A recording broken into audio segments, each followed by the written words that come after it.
Magandang araw. Magandang balita, Inoue lalaban na kay Casimero, alas number 1 contender na. At Carl James Martin, hindi na pang basketball court o pang piyesta dahil lalaban na siya sa Saudi. Mukha talagang malapit na ang pinakahihintay nating bakbakan, ang tinaguriang mega fight sa pagitan ni na Janriel Cuadro Alas Casimero at ng unified champion na sina Oya the Monster Inoue. At sa pagkakataong ito, mukhang tuluyan nang nasulok ang Hapon at wala nang magagawa kundi harapin ang ating pambato. Dahil sa napaka-impresibong panalo ni Casimero, kamakailan, niyanig nito ang rating sa buong mundo. Isipin nyo mga boss, 3 federasyon na ang may hawak sa pangalan ni Casimero sa pinakatuktok ng rankings ng Super Bantamweight Division. Kasalukuyan siyang rank number 10 sa IBF, rank number 4 sa WBO, at ang malupit ay opisyal na siyang inuluklok bilang rank number 1 at number 1 contender ng IBO sa Super Bantamweight Division. Kung hindi pa rin siya pipiliin ni Inoue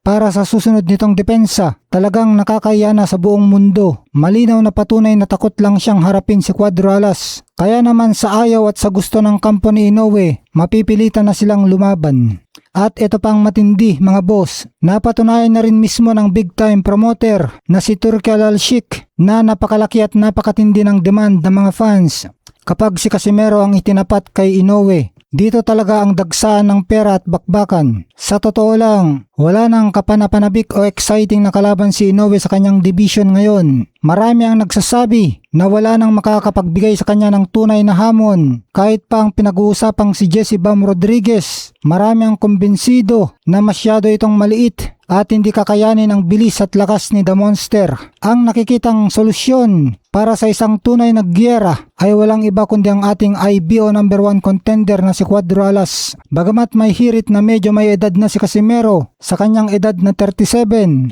alam ng mga tunay na boxing fans na nakitaan si Inoue na makahinaan sa mga huli niyang laban kay Luis Neri at Ramon Cardenas, kung saan bumagsak siya sa mga ito. Mga kahinaang kayang-kayang pasabugin ni Casimero. Sa kabilang banda naman mga boss, hindi rin paaawat ang tinaguriang Wonder Boy na si Carl James Martin. Nangako si Martin na tatalunin at patutumbayin niya si David Picasso sa oras na matuloy ang kanilang tapatan sa bansang Saudi Arabia.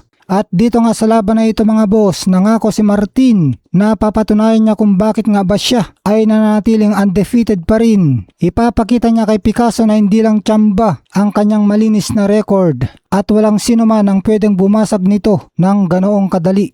Ayon kay Martin, hindi biro ang kalaban niya, kaya naman ibubuhos niya ang lahat para masiguradong TKO ang abutin ni Picasso. Ipinapakita lang nito na ang antas ni Martin ay pang world stage na talaga. Ika nga ng mga fans, hindi na siya pang basketball court at pang piyesta lang, kundi pang Saudi Arabia na. Mga boss, sa tingin nyo ba ay tuluyan nang nasulok si Inoue dahil sa rankings ni Casimero sa 3 federasyon? May mukha pa kayang maihaharap si Inoue kung tatakbuhan niya pa ang IBO number 1 contender natin at mapatunayan nga kaya ni Carl James Martin sa buong mundo ang kanyang pagiging undefeated doon sa Saudi? I-comment ang inyong mga opinyon at hula sa ibaba. Huwag kalimutang mag-like at mag-subscribe dito sa channel natin. Maraming salamat.